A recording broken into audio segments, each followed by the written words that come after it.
title. You want answers. I want the truth. And you have offended a Shaolin temple. You can't handle the truth. Surely you can't be serious. I am serious. And don't call me Shirley. Radical Rant. We opened our show with news, just about 3 minutes before we went on the air. We got the tweet from our friend Destruction, who's there in Fresno, California, working at Mind, Body, and Soul Collective, that there was yet more raids going on. Not at his collective, but in 4 locations in the Fresno area with FBI and IRS. I think, did he mention DEA? Yeah, DEA as well.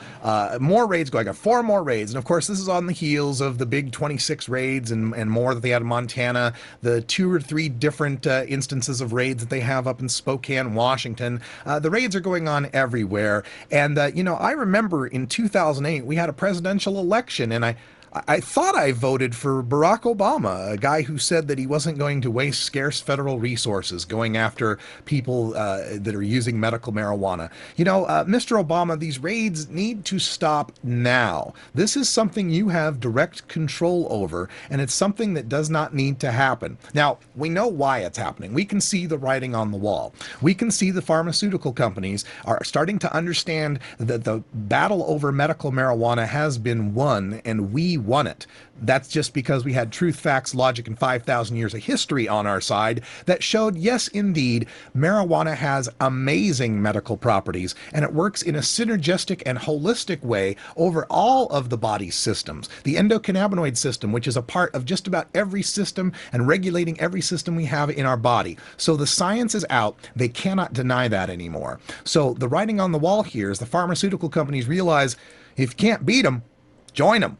And that's what they're trying to do here. We know about the DEA being requested to legalize the use of naturally occurring THC for use in generic Marinol. The patent on Marinol is ending very soon, and this Marinol is right now a synthetic THC. It's made in a lab. It's very expensive to make, and they suspend it in a sesame oil capsule.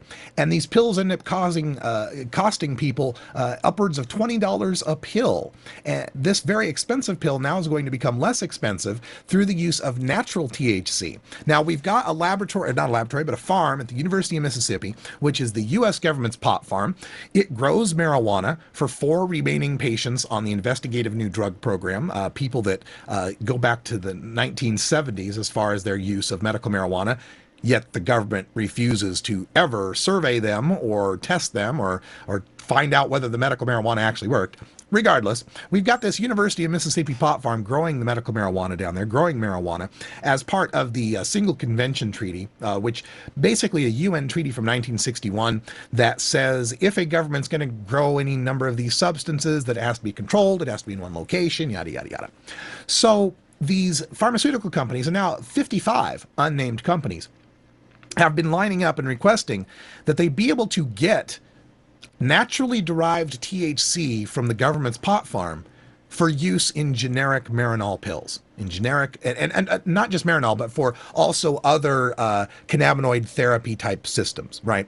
So basically what they want to do is if the government grows a pot plant and gets THC out of that and puts it in a pill, a spray, an inhaler, or a tincture, then it's a Schedule III legal medicine that anyone can prescribe.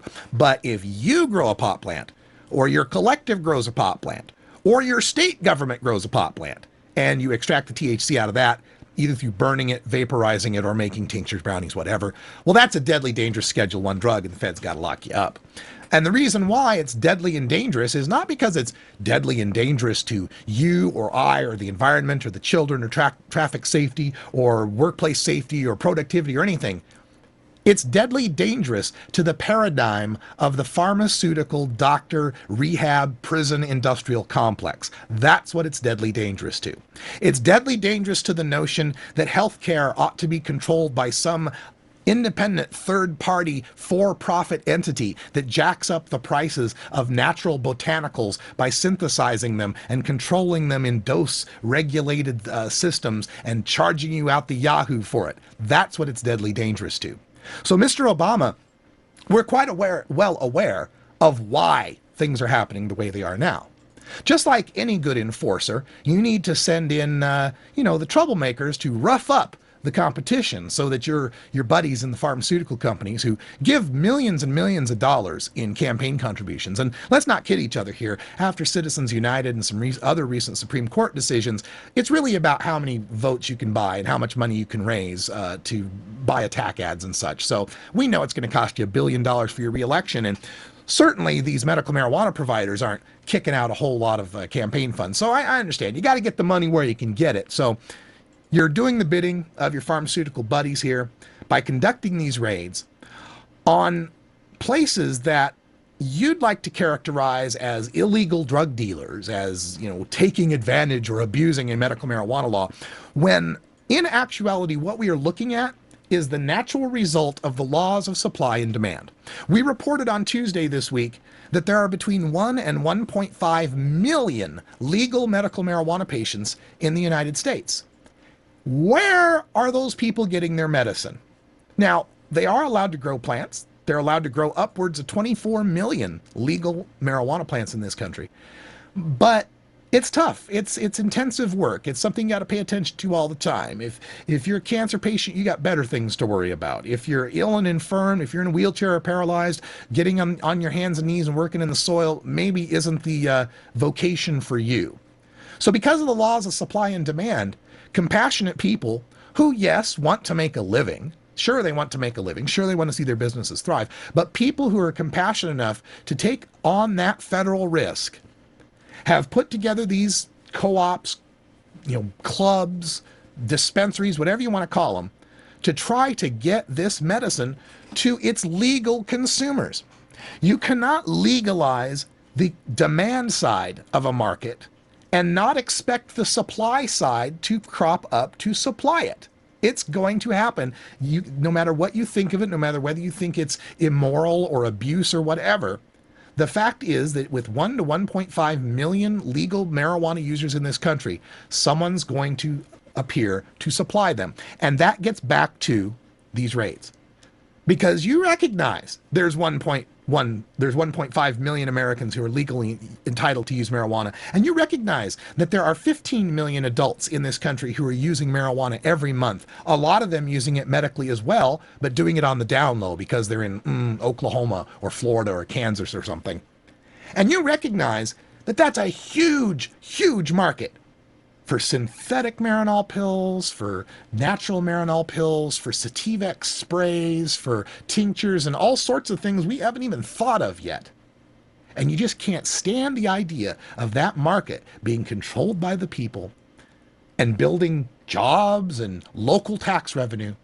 You're so beholden to those campaign contributions and those big pharma lobbyists that you've just got to be supplying that market yourself. You cannot stand to lose that battle, and you're using the force of law and guns and cells and handcuffs and taking people's kids and destroying their businesses and stealing their bank accounts in order to try to win in this marketplace. So much for the free market, right?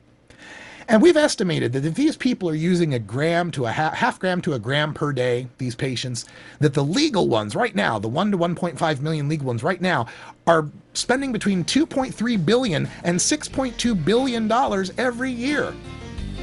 So, Mr. Obama, you're not fooling us. We know why the raids are going on. We understand why thugs rough up the competition. We watch The Sopranos. We watch The Wire. We know how drug dealing works. It's just we're not going to stand for it anymore. We're going to continue to build dispensaries and clubs and co-ops, and we're going to overgrow the government. You cannot stop this plant, and you cannot stop the people that have been using it for 5,000 years. You can beat us or you can join us. I suggest you join us and just allow marijuana to be legal for us all. The benefits to this country and the benefits to not spending all that money locking people up will be much greater than any sort of pharmaceutical company's quarterly profit sheet. Thanks for listening, folks. That's the Radical Rant for today, and we'll be back tomorrow with more news and interviews you can use for the cannabis community.